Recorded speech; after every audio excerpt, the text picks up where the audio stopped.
ஸ்ரீ சதுரசித்தி மாஹாத்மியம் 43ஆம் அத்தியாயம். அங்கார ஈஸ்வரலிங்கம்.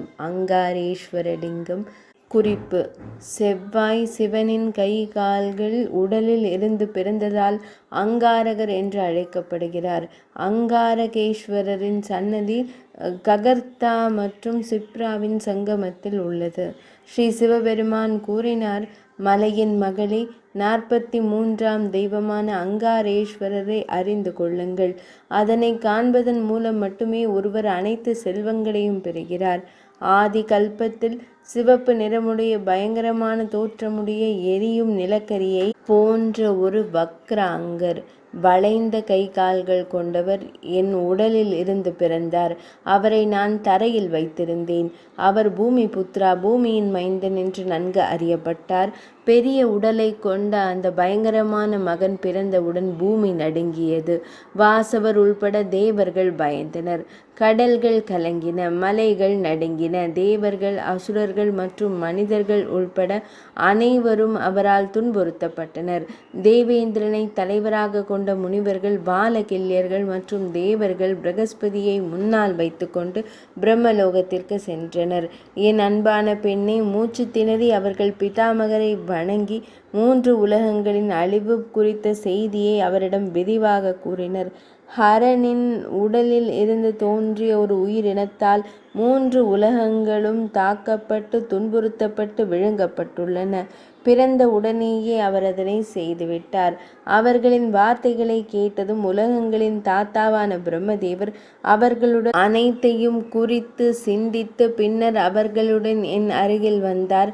அவர்கள் அனைவரையுமே நான் வினவினேன்: நீங்கள் அனைவரும் ஏன் மிகவும் பயந்து இதயங்கள் படபடக்கின்றன? ஏன் மூச்சு திணறுகிறீர்கள்? ஏன் துக்கப்படுகிறீர்கள்? எங்கிருந்து பயம் உங்களை ஆட்கொண்டது? தேவி, பயந்து போனவர்களால் எல்லாம் எனக்கு அறிவிக்கப்பட்டது. பிரபஞ்சத்தின் தலைவரே, தேவர்கள், அசுரர்கள் மற்றும் மனிதர்கள் உள்பட முழு உலகமும் உங்கள் கை கால்களிலிருந்து பிறந்ததால் துன்பப்பட்டு விழுங்கப்பட்டது. அவர்களின் வார்த்தைகளை கேட்டதும் மகனை அவர்களின் நலனுக்காக கருத்தில் கொண்டு நான் அழைத்தேன். அவர் என்னிடம் இவ்வாறு கூறினார்: பகவானே, பேச்சாற்றல் மிக்கவர்களில் மிகச் சிறந்தவரே, கட்டளை பிறக்கட்டும். நான் என்ன செய்ய வேண்டும்? நான் கூறினேன்: பிரபஞ்சத்தை அடக்கி ஆளாதே என்று நான் பல முறை கூறினேன். நீ ரஜஸ் குணத்தின் மூலம் என் அவயவங்களிலிருந்து பிறந்தவன். அதனால் நீ அங்காரகன் என்று அழைக்கப்படுகிறாய். உலகங்களின் நிரந்தர மகிழ்ச்சி மற்றும் நலனுக்காக நீ மங்களகரமான என்னால் படைக்கப்பட்டிருக்கிறாய். இப்போது நீ கோணலாகிவிட்டாய். எனவே அறிஞர்களால் உன்னை வக்ரனாக பாடுகிறார்கள். என் பேச்சை கேட்டதும் அவர் இவ்வாறு கூறினார்: பகவானே, உணவு உட்கொள்ளாமல் எப்படி திருப்தி ஏற்படும்?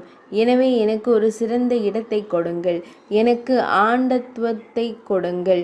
எனக்கு விரைவாக சக்தியை கொடுங்கள். எனக்கு உணவு கொடுங்கள் பகவானே.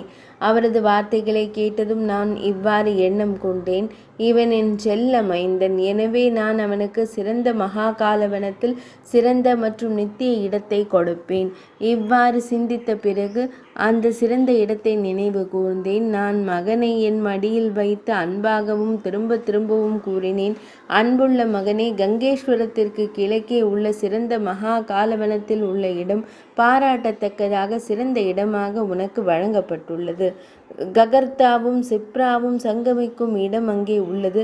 கங்கையை நான் பிடித்த போது அவள் தவறுதலாக சந்திர மண்டலத்திலிருந்து கீழே விழுந்து சிறந்த மகா காலவனத்தில் பூமியில் விழுந்தாள்.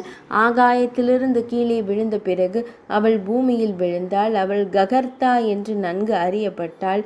எனவே உடனடியாக நான் அங்கு அவதாரம் எடுத்தேன். அன்பு மகனே, நான் ஒரு லிங்க வடிவில் அங்கே நிற்கிறேன். சூரர்களால் போற்றப்படுகிறேன். அந்த இடம் தேவர்களுக்கு கூட அணுக முடியாதது. எனவே விரைவாக அங்கு செல்லுங்கள். உலகங்களால் வணங்கப்படும் சங்கமத்தில் தம்மால் போற்றப்படும் போது 3 உலகங்களில் தங்கள் பெயரால் நான் நன்கு அறியப்படுவேன். அனைத்து கிரகங்களின் நடுவிலும் ஆதிக்கம் வழங்கப்பட்டுள்ளது.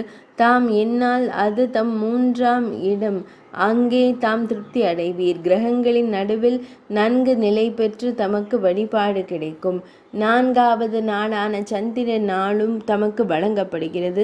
சந்தேகத்திற்கிடமின்றி தீமைகளை தவிர்ப்பதற்கான புனித சடங்குகள், வணக்க சடங்குகள் மூலம் விரதத்தை செய்ய ஆர்வமுள்ளவர்கள் தங்களுக்காக செய்யக்கூடிய தேவையான பண பரிசுகள் மற்றும் பிறவற்றின் மூலம் தாம் முழு திருப்தி அடைகிறீர்கள்.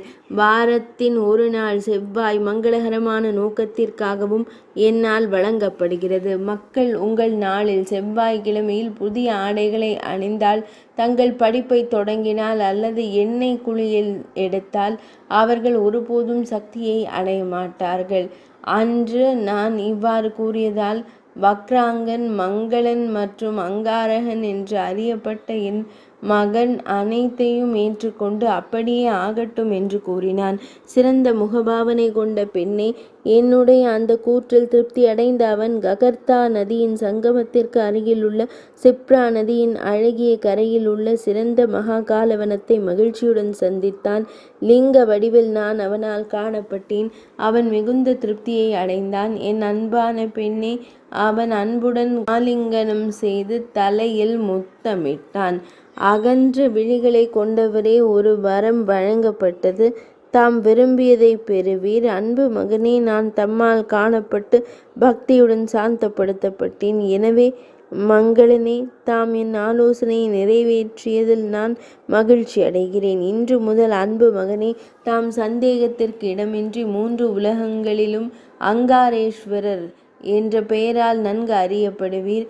இங்கே சங்கமத்தில் எப்போதும் நிலை பெற்று என்னை தரிசிப்பவர்களுக்கு பூமிக்கு திரும்புவது சாத்தியமில்லை. கலியுகத்தில் அங்காரக நாளில், அதாவது செவ்வாய்க்கிழமை தினத்தில் என்னை பூரணமாக வழிபடுபவர்கள் சந்தேகத்திற்கிடமின்றி ஆசீர்வதிக்கப்படுவார்கள். 43ஆம் அத்தியாயம் இனிதே நிறைவடைந்தது. ஆசீர்வதிக்கப்படுவார்கள்.